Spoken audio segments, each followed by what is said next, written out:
Kiev kembali diguncang oleh serangan udara besar. Gelombang rudal dan drone menewaskan puluhan orang, termasuk anak-anak. Beberapa distrik di ibu kota terdampak dengan kerusakan mencakup bangunan perumahan, kantor, serta infrastruktur sipil penting. Gedung perkantoran dan fasilitas internasional juga terkena imbas.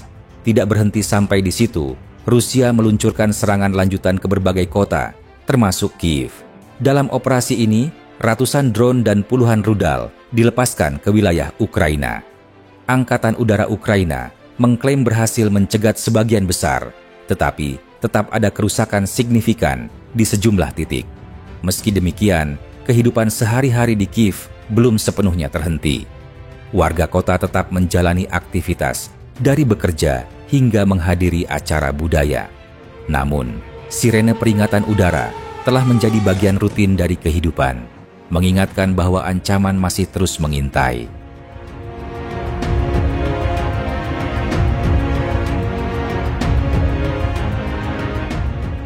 Dampak serangan tidak hanya terasa di Kiev. Infrastruktur energi di wilayah selatan dan timur Ukraina juga terkena hantaman, memicu pemadaman listrik di beberapa daerah. Serangan ini menambah beban psikologis masyarakat yang telah hidup di bawah ancaman perang dalam jangka waktu panjang. Bagi anak-anak, pengalaman ini menjadi trauma berkepanjangan. Banyak dari mereka terpaksa berlindung di stasiun bawah tanah saat sirene berbunyi. Generasi muda Ukraina tumbuh dalam suasana yang penuh ketidakpastian, dengan masa depan yang sulit diprediksi.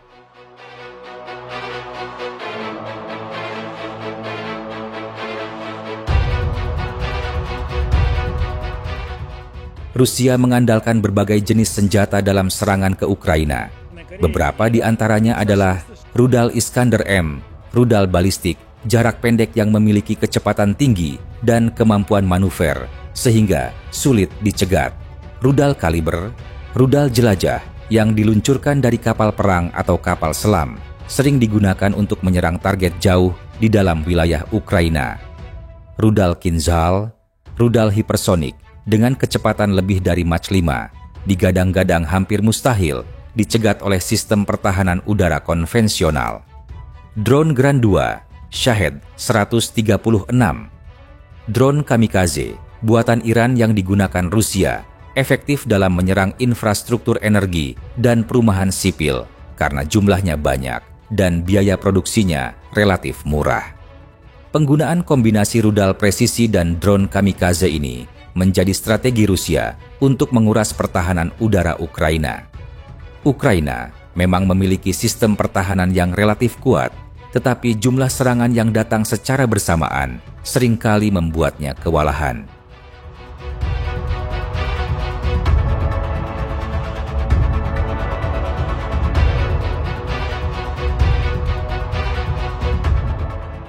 Ukraina mengandalkan sistem pertahanan udara yang terdiri dari kombinasi buatan Barat dan peninggalan era Soviet.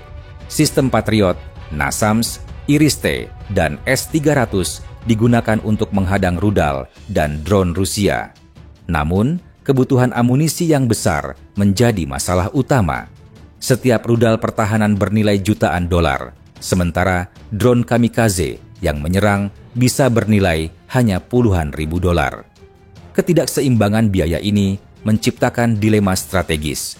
Barat terus memasok sistem pertahanan, tetapi keberlanjutannya bergantung pada komitmen politik negara-negara donor. Bagi Ukraina, mempertahankan langit Kiev berarti harus menjaga kepercayaan sekutu agar bantuan tetap mengalir.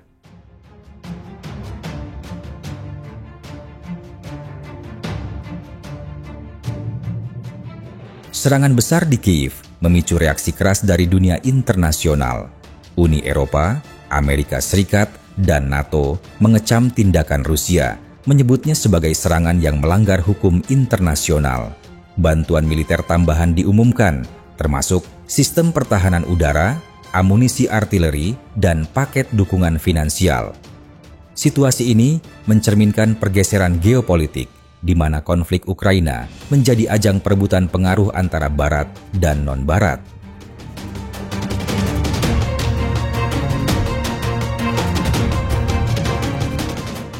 Kiev memiliki arti strategis, politis, dan simbolis.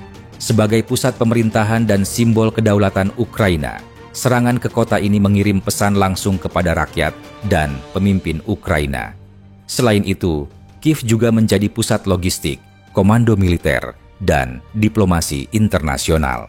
Dengan menargetkan Kiev, Rusia berharap melemahkan semangat rakyat Ukraina, sekaligus menunjukkan kepada dunia bahwa perang masih jauh dari kata selesai.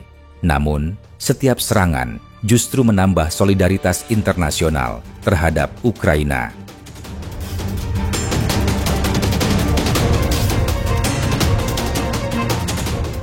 Di balik headline besar tentang rudal dan drone, kehidupan warga Kiev terus berjalan.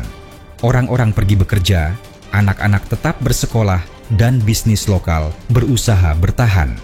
Stasiun bawah tanah yang dulunya hanya jalur transportasi kini berfungsi ganda sebagai tempat perlindungan saat sirene berbunyi. Meski ada rasa takut, ada juga keteguhan. Kiev menunjukkan bahwa meski dibayangi perang, kehidupan sipil tidak bisa sepenuhnya dihancurkan. Kafe, pasar, dan ruang publik masih hidup, meskipun selalu ada kemungkinan serangan berikutnya.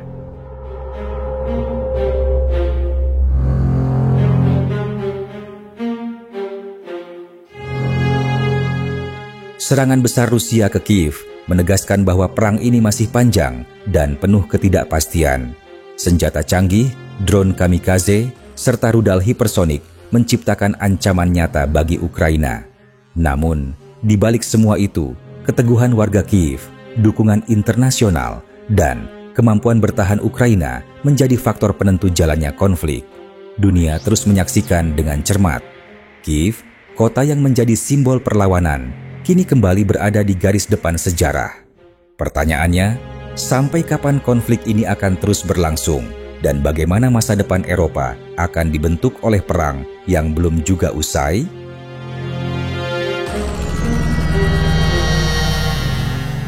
Video ini dibuat untuk tujuan edukatif dan analisis semata. Kami tidak memihak pada pihak manapun, tidak mempromosikan kekerasan, dan tidak mendukung perang dalam bentuk apapun. Semua informasi yang disajikan bersumber dari laporan terbuka dan analisis geopolitik yang tersedia untuk publik.